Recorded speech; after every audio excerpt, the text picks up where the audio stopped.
Hello everyone and welcome to episode 14 of the Local to Global Save here on TEW9 with Castle Pro Wrestling. It's Graps on the Grass Market. It's our first big show of the year. We've put all the stops out, ignore this opener, and it's going to be a good show.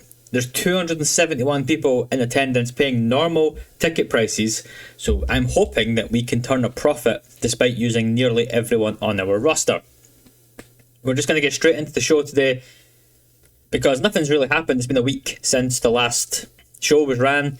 Nothing has actually happened, and all the fun stuff will be at the end of the month. So, we open the show with the Highlanders who don't know each other, don't know how to work together as a team, but we keep teaming them up anyway, of Robbie Graham and Rory McAllister defeating Jody Fleisch and Tyson T-Bone. And yep, there you go. Jody Fleisch, the best guy in the match, but the Highlanders are getting better. They just suck as a tag team. And I don't know still what to do with them, but we'll figure something out. Conscience was the road agent. That was deliberate. Now, this next match is going to suck, okay? For a variety of reasons. Let's just get through it. I got a 33 to open the show. A 29 is not as bad as feared. Right, okay? So, there's a lot to unpack here. We tried a creative finish that was a bit of a gamble. Or big gamble, actually. That failed. Conscience was the road agent. He's bad at the job. And Martin Warren, our referee, has had too much to do this show. But I wanted to just book an extra match. So I made Chris Diamond, because he has an 8 in refereeing, the referee. And so he just fast counted this. I don't know. I pretended it didn't happen. He got a 29. Maybe I should have put it on the pre-show. But yeah, let's just ignore that happened. Okay, the real show starts now. I mean, it's not a very good match either, but Kenneth Wilhelm and Darren Burridge defeat Duncan Sutherland and Johnny Storm, and Darren Burridge gets the win. Good performance by Darren Burridge and by Duncan Disorderly. Johnny Storm, a 25 is piss poor. There's no other way to describe it. And Kenneth Wilhelm gets a 17 on his debut, gets an alpha male gimmick, gets a rating of adequate. He was off his game as well. There's Kenneth, the alpha male. I mean, we'll see what he's like. He's a new guy and this is his debut. Kenneth can feature in the coming months, but it's just a throwaway tag. It gets a 32. Another fairly throwaway match to the point where I actually left the winner up to the AI. And PJ Black picks up the win over Gary Steele, LT Summers, and Kelt Kennedy when he pins Kelt Kennedy with the 450. Everybody pretty solid, 30 and above. Not amazing, but it'll do. PJ Black gets a nice little win, gets a 37. And then in our first actual main match of the show, so the next 4 matches are all actually ones that we care about, as Christopher Daniels is defeated by John Ryan, who uses the ropes for leverage to cheat now.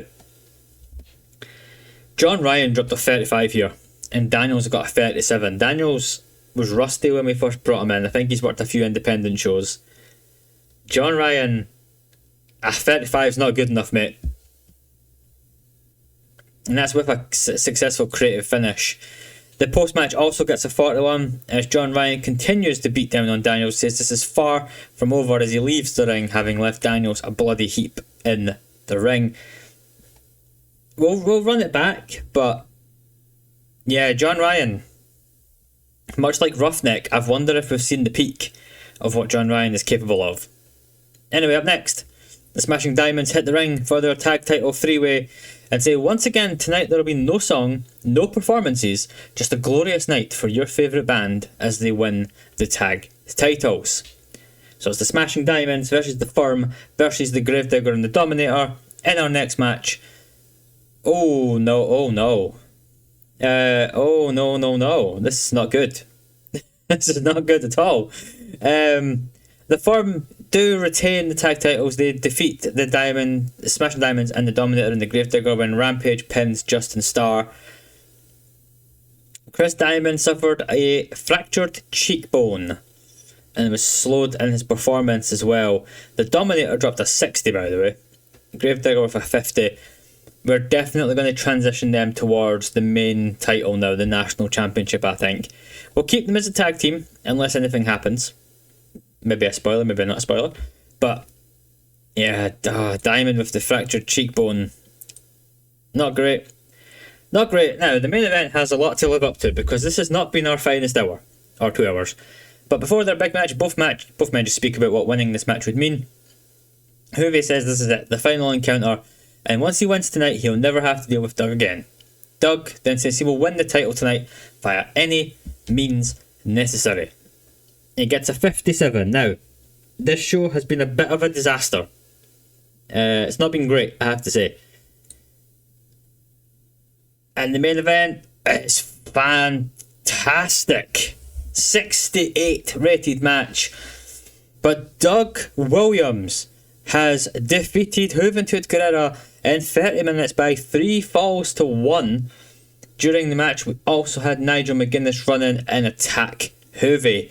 Doug Williams wins back this Scottish National Championship. A 68 from Doug, 53 from Juve, who was visibly tiring as well. I did get the warning from the road agent, but I persevered on because it's what I wanted to do. Now, my thinking is you can't pick, as far as I'm aware, how many falls the person wins by. So we'll imagine Doug was up 2-1 with a couple minutes left. Juve was about to hit the 450 to make it 2-2. Nigel runs in, pushes him off the ropes or something, and Doug manages to get a cheap last second pinfall to really rub it in to Juve. A 68. The show gets a 62. Now, I'm going to say this is the most undeserved 62 I've ever seen in my life because the rest of this show sucked. But I'm not going to complain. It increased their popularity as well. The praise can only go to 2 men, quite frankly, for the main event. We could praise the Dominator, but we need to praise both those guys. Diamond's only out for 22 days, so that's good. He'll be available for the next show. And holy, you know what? Wow, I was expecting to maybe make a little profit of about $100. We've made a profit of $1,000 on this show. Ticket sales 3,252. We've not gone up in popularity to 30. That's fine. I'm not really that bothered about that this episode. But holy crap, $1,000 in profit is insane. It's a pity the rest of the show was kind of pretty bad, and John Ryan in particular really disappointed me. The tag title match was a disappointment as well, partly because of Diamond's injury, but also just wasn't very good. I thought it was going to be in the 40s at least, but we live and we learn. And yeah, but I've decided to put the title back on Doug, and for the reason being, I think Doug as champion makes more sense. I think Juve's reign has been unspectacular, and as good as it is a promo, I think it might be wise to keep Juve involved with the firm, but maybe transition Juve into the tag title picture and transition the Dominator and the Gravedigger up to the main event. Because I'm going to be completely honest, and you guys might want this as well, I kind of really want to run Doug versus the Dominator at Lunatic Fringe. I think that's possibly the best match we could run right now. Steve Blackman's been hired. That's fine. I'm still trying to get Steve Blackman to move over here. Same with Shark Boy. Neither man will budge. They're still here. They've not been used. But hopefully we can get them to move over here. Now, we're currently sitting at $3,000 of profit. Which is insane, by the way. We're not going to gain much more in sponsorship, another few £100 or dollars. I think by the end of this episode we might have made profit, might be in the black. And at the end of the last episode I did set up the 10% as well, so that's already had a week taken off. So that'll be $1,000 a month. But if we're going to make $2,000 a month, roughly, by doing one show, I think that's a loss I'm happy to take for the time being. But yeah, there you go. 2-time champion Doug Williams ends Juve's reign at just over 1 year. Juve, of course, won the title at last year's Graps on the Grass market. It was, other than the Doug match, a pretty lackluster title reign. And I think this is the right call. And of course, the firm hold all the gold here, as the firm are still your tag team champions. And as you look at the stables, they're considered a hugely important part, and they have some decent momentum going on. And the Smashing Diamonds are there. You know, they're there as well. But yeah, cracking show. That's our best ever show, isn't it? Oh no, it's tied with last year's Lunatic Fringe. Okay. That show is much better. This is the best match in company history by 2 over that one. And yeah, I mean, Doug and the Gravedigger dropped a 60 back in December. I'm very curious what Doug and the Dominator would drop now. I think this is a very exciting prospect. Our second best attendance ever, despite normal ticket prices as well. It's just all going really great currently. And the next show's in 20 days, live in Edinburgh. I've not pre-booked anything for that yet. I might go do that now and sim along. But yeah, new champ. Doug's the man. Lunatic Fringe is in, 3 shows time? May, June, yeah, 4 shows time. And I do think I'm going to run what I think is our best possible match in the Dominator versus Doug Williams. But it won't be in this episode, but we can definitely start the build towards that. So back in just a second for you guys, and I'll get to the next live in Edinburgh. Well, it's been a little while since we had some drama in the build up to a show, but we've had some today. First of all, ignore that we're in Aberdeen. I've once again right clicked and not selected the generic venue. We're in Edinburgh, screw what it says up there. And yeah, I had a plan, but we'll talk about that at the end of this segment. The firm opened the show and they come down to the ring with all the gold here in Castle Pro, and Doug Williams tells the crowd to get used to this as it's never going away. The Dominator comes to the top of the ramp and says that's all well and good, but Doug and his boys know that in a fair fight they can't defeat either him or the Gravedigger, and he makes the challenge that Doug faces one or both of them at Lunatic Fringe. Doug responds and says, yeah, I mean they could do that, but neither of these guys have been singles wrestlers for a while, so how about they face each other next month and the winner faces Doug. Now, my plan was to do Dominator Gravedigger tonight, but the Gravedigger was unable to attend the show. I think he got stranded at the airport, or I think it was airport, yeah. So the Gravedigger's not here. So luckily we have an ace up our sleeve. It might end terribly, but we'll see. I guess a 51 overall. We then go into our first match of the night as Chris Diamond and Justin Starr of the Smashing Diamonds defeat LT Summers and Kenneth Wilhelm in 10 minutes when Chris Diamond gets the win with the Melancholy and Infinite Sadness. Kenneth Wilhelm was pretty bad, but he'll get better, hopefully. I guess a 34.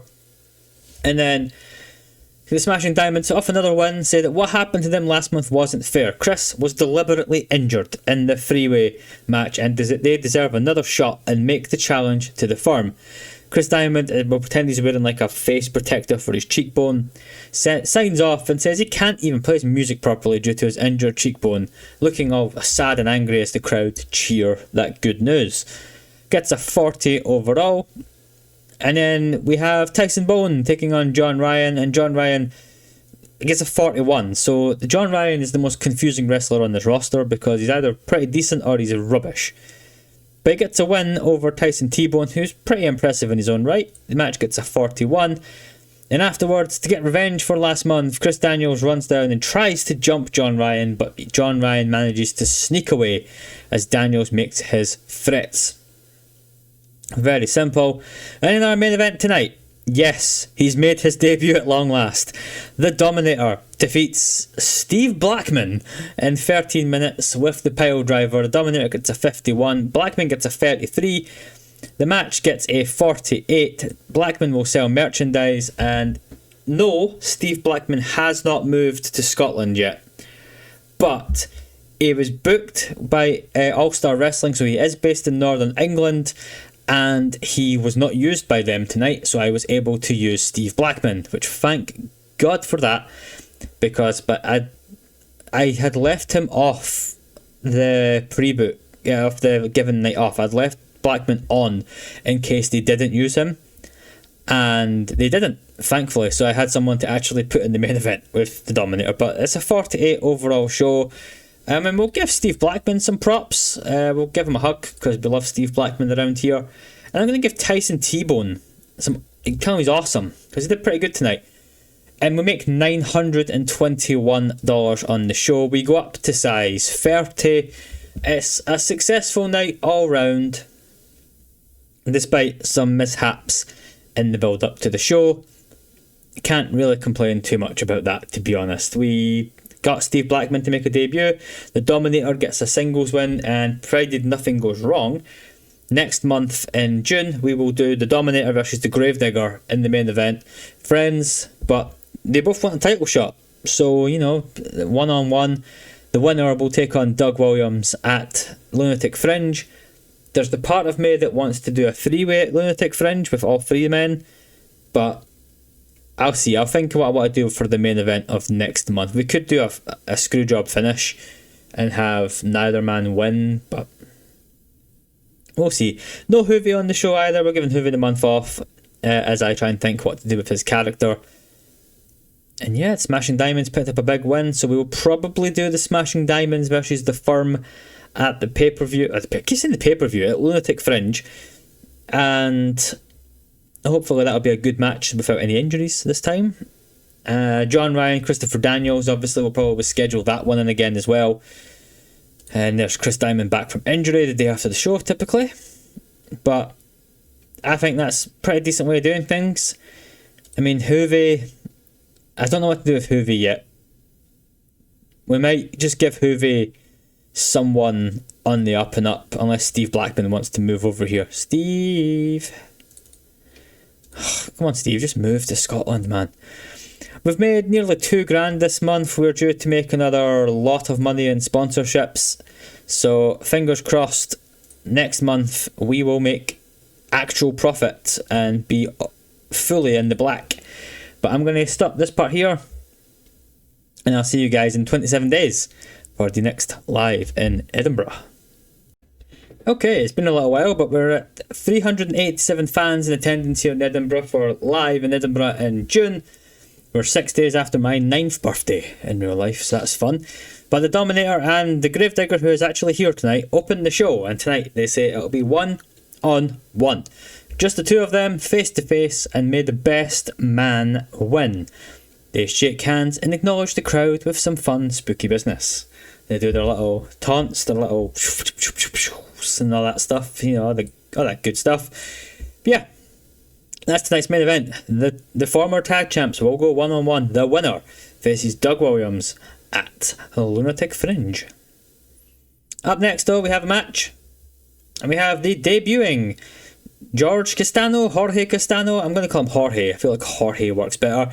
And he's pretty good, actually. He gets a 44 as the Firm defeat Jorge Castano and Jody Fleisch, with Rampage pinning Jody Fleisch with the Brainbuster Suplex. They make defense number 3 of the tag titles.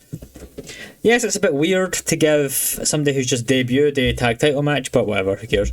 Doesn't matter that much at the end of the day, does it? There's Jorge. He's a man. He got a 39, so I mean, it was a lot better than Nigel, which is unfortunate than Nigel, and it was off his game as well. Jorge Castano might be good. We have to push Jorge Castano. Up next, Christopher Daniels defeats Robbie Graham with the Angel's Wings. 35, pretty rubbish match, to be honest. Daniels off his game, got a 37 though, so Daniels is definitely improving. The Highlanders feel like a bit of a dud hire, I'm not going to lie. I probably got too excited by the prospect of it. And then afterwards, Daniels, with a mediocre promo, says he wants a piece of John Ryan and he wants it at Lunatic Fringe. However, need to have a fight, not a wrestling match. And he says, I've made you bleed, you've made me bleed. First blood at Lunatic Fringe. Pretty straightforward. It gives a little stipulation match for the big show as well. Hopefully it'll be a good match. And speaking of a good match, in the main event, the Dominator drew with the Gravedigger in 13:41 when the referee lost control and stopped the match. Dominator 55, Gravedigger 49. They have great chemistry as opponents. It gets a 55, and the referee lost control because the Firm ran down and basically beat both men down. I don't know if it says it anywhere here, but no. But yeah, the firm rundown and just throw the match out. And in the end segment, we get a 51 as the match is thrown out. The firm unleash an all-out attack on the Dominator and the Gravedigger, but Juventud Guerrera makes his return to Castle Pro and he swings wildly with a chair to get them out the ring. He then grabs a mic and says, next month, 6-man tag, and if they win, guess what, Doug? It's going to be a 3-way. The Dominator and the Gravedigger both get a shot at Doug's title. Hoovy looked good, Angle Idea was a success. We got a 51 on the segment. The show gets a 52. It's a very consistent show. It's a pretty good show, I think, all things considered. And we're going to give some praise to Jorge, obviously, because he was great. And who else do we want to give praise to? Let's give Jody Fleisch some praise. Let's give that tag team a bit of praise. Look at that. We've made 1,374 on this show with very cheap tickets, may I add. We're up to 31 popularity. We're under $1,000 in the red. By the end of this month, because of the sponsorship money, we should be in the black. So for the July show, we should be in actual positive money for a change.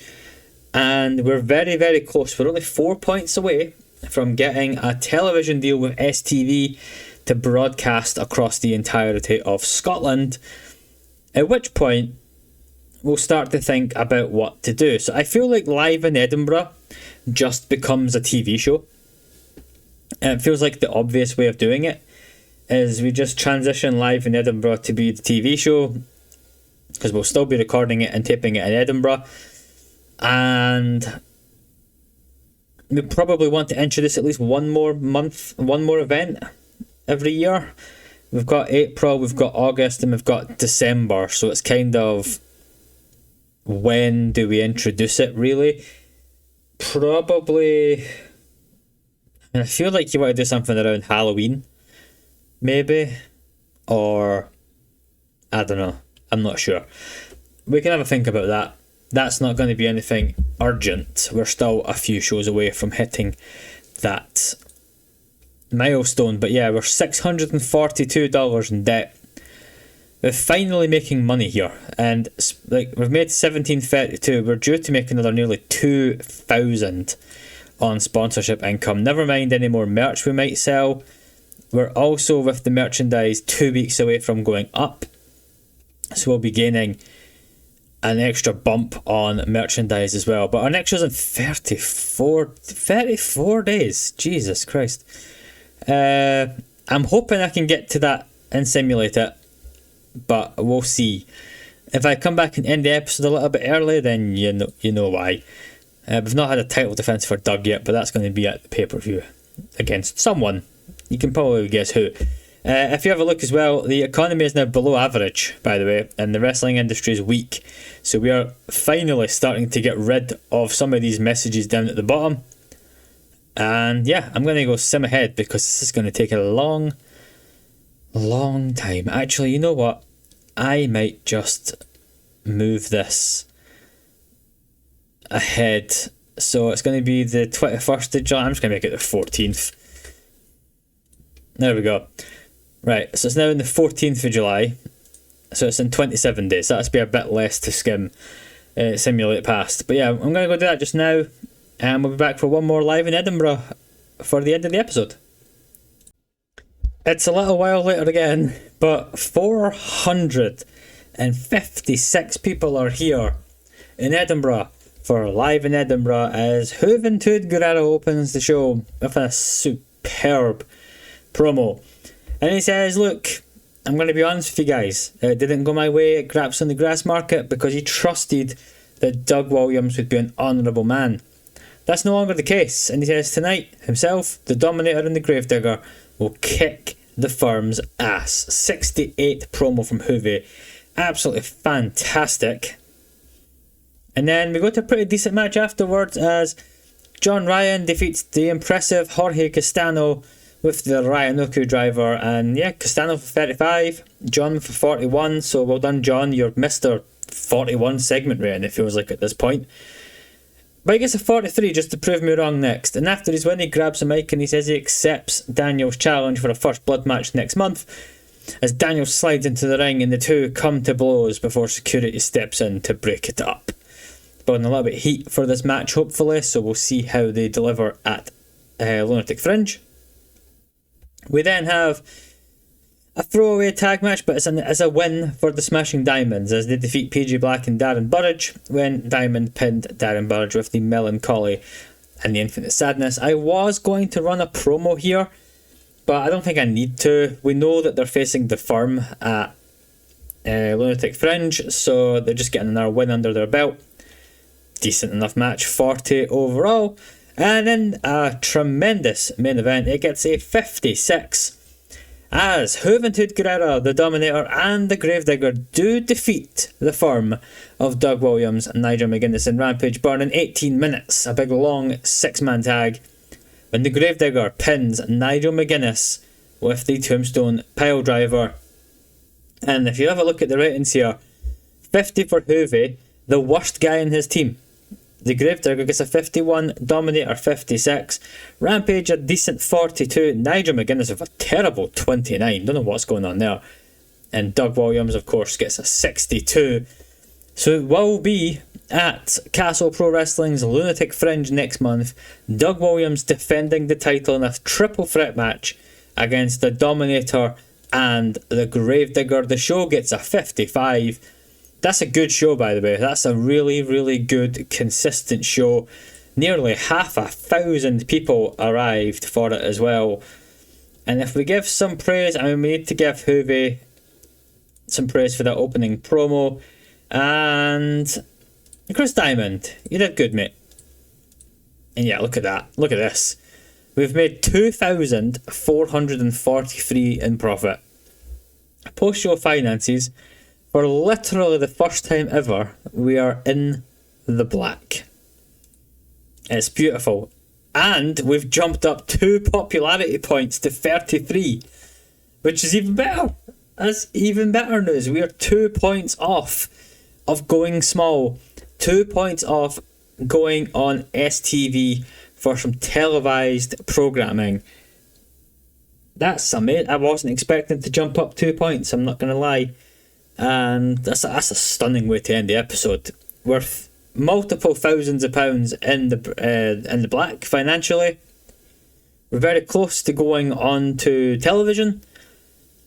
But that's real. Next episode, we've got Lunatic Fringe, at least 1 or 2 live in Edinburgh's, and we'll also be going on national television, at least in Scotland, where. Yeah, we're flying at this point. It feels like it's came out of nowhere. How quickly this has developed. It felt like 2 episodes ago I was sitting bemoaning the economy, and now we're making money hand over fist. We're like the rest of the local to global guys. We're actually making money. That's not irrelevant news for us because he's still based in over here, which is LT Summers. And yeah. The national title hasn't been defended since Doug won the belt, but that will change because at Lunatic Fringe we have 3 matches currently booked. We've got Christopher Daniels versus John Ryan in a first blood match. We've got this match, the big one. Doug Williams takes on the Gravedigger and the Dominator in a triple threat match for the title. And we've got the Firm taking on the Smashing Diamonds in the match for the tag team titles. We'll figure out some other stuff. Juve needs a match. And I don't know what he's going to do yet, but he'll face someone. Maybe Steve Blackman. He's over here again, but he was getting used by All Star Wrestling, unfortunately. I mean, Jorge Castano. You know what? Jorge, he's not amazing, but he's putting in good shifts so far. We could do Jorge versus Juve. You know, I feel like Jorge. He's impressed me enough in his opening matches that he could get a match against the big man Juve. I don't know why I called Juve the big man, but Daniels, we're doing a pretty terrific job, by the way. Up to 20 popularity in Scotland. He's got a big match with John Ryan, and hopefully we can just keep building him up. John Ryan, if we have a look, up to 30 in Scotland as well. So John Ryan continuing to grow, even if I have qualms with his performances. And yeah, that's the next show is Lunatic Fringe, 28 days away. The finances are beautiful. Look at this. We've not lost money since August 1999. And we went up a few hundred at a time, and then we exploded in 2000. 2000, basically the ball dropped on the new year, the new millennium came in, the millennium bug happened, and we started making a lot of money. So thank you, technology. As you can see, we made nearly $3,000 when we ran 2 shows. We're running 2 shows next August, a week apart. And yeah, I mean, this is the season finale. Ticket pricing is normal. It's going to be a big one financially for us, because if you look at the difference between all of our shows, 96 people attended Graps on the Grass Market in April 1999. 271 attended in April 2000. Christmas in the Gardens, we have not obviously ran a show this century, essentially, but we also did go from 101 to 162. Went 86 to 119 for Lunatic Fringe. I think Lunatic Fringe 2000 is going to be a monster show, to the point where we are now at the stage where I feel like we can start paying money for guys. Like Andre Baker, for example, we could bring in now because he's only 140 a month. Or alternatively, we could just look at based in the UK, in British Isles even, because that gives us a big pile of talent to work with here. And I'm wondering if we now want to actually start doing that. I do think I'm not going to record the episode for Lunatic Fringe for about 5 days probably. I'm away over the weekend after recording this, but I think I'm going to spend some time later on tonight booking a show here and bringing in some big talent. Why is this guy called Rigor Mortis? Carl Miser. I kind of want. I need to bring in him, don't I? I've clicked on this guy out of nowhere, and he's called Rigor Mortis. How do we not bring him in to team with the Gravedigger? Oh, great. We're going to do this on camera. Get in, mate. I don't care if we're having to pay your wages. You're only on 60. Get in here. Rigor Mortis. Come on. I'll have a look off video at some other names here, but we've got some big hitters. Like we've got like a Johnny Kidd, but he's on 800. But do we bring Johnny Kidd in for a one night appearance? Greg, I thought that was going to be the Greg Valentine. I mean, this Greg Valentine's really good, but he's not Greg Valentine. Gerald Stubbs, that I'm pretty sure is a woman's picture. I'm not 100% sure, but I feel like it is. But we've got some folk that we could use here. We've obviously got Magic. I mean, he looks like he would belong with the UK Undertaker, doesn't he? Robbie Brookside, oh, 1,000. Simon Diamond. You know what? Is he based over here? Oh, he is. I really like Simon Diamond. For 270, I could be tempted to bring him in. I mean, we could spend 2,100 on bringing William Regal. That's some. I'm going to shortlist Regal. I'm going to shortlist Simon Diamond as well, because I love Simon Diamond. We've got Tex Benedict here, which is a cracking name, by the way. He's alright. He looks terrible. But Scrubber Daily. Yeah, so I'm going to have a look at all these guys and see if there's anybody I want to pick up, even just on a 1 month deal, just to do the Lunatic Fringe show. And yeah, that's going to do it for today's episode. It's been, I don't know how long this episode is. I don't really pay attention until I'm putting them together.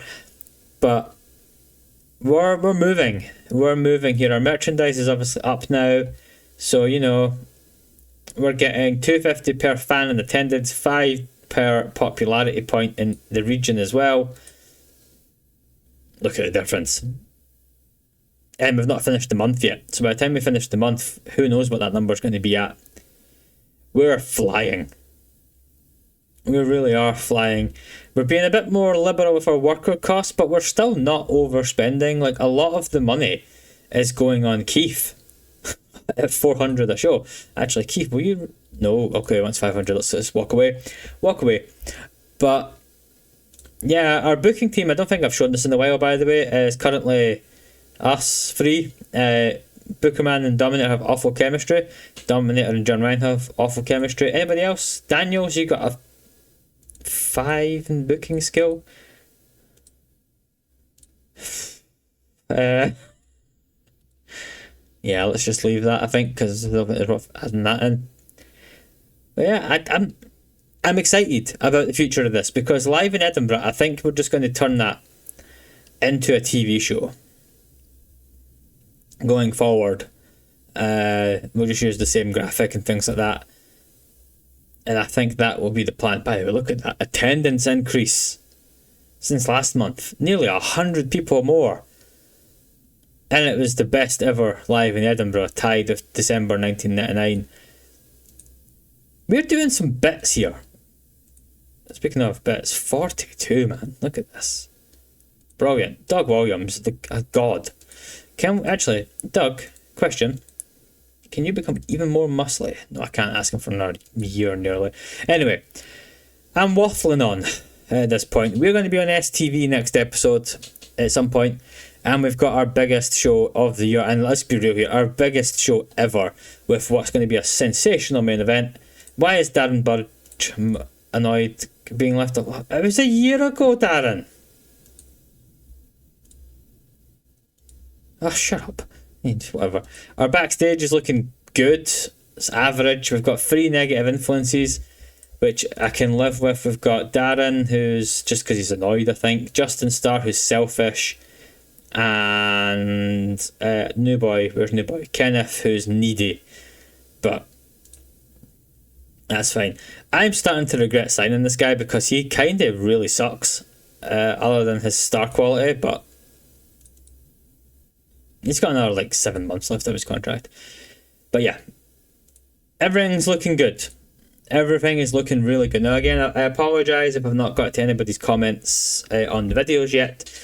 I am well ahead of schedule. I am 2 weeks or so ahead at this point, by design, just to keep me going ahead of quite a busy month and a half coming up. So apologies on that front. I will try and reply to your comments as much as possible, obviously. And obviously feedback is very much appreciated because I can enact that into future episodes as well. But hopefully you're enjoying the save. Hopefully you're enjoying the WCW save as well. I know that's, for a lot of people, probably not as good as this save, but I try my best with both of them to make them both different, keep them both unique, and yeah, see you guys in a few days for Lunatic Fringe, the biggest show in company history. Thanks so much for watching. All the love and support has been amazing. Like, comment, subscribe, all the usual business, and I'll see you guys next time. Thank you and goodbye.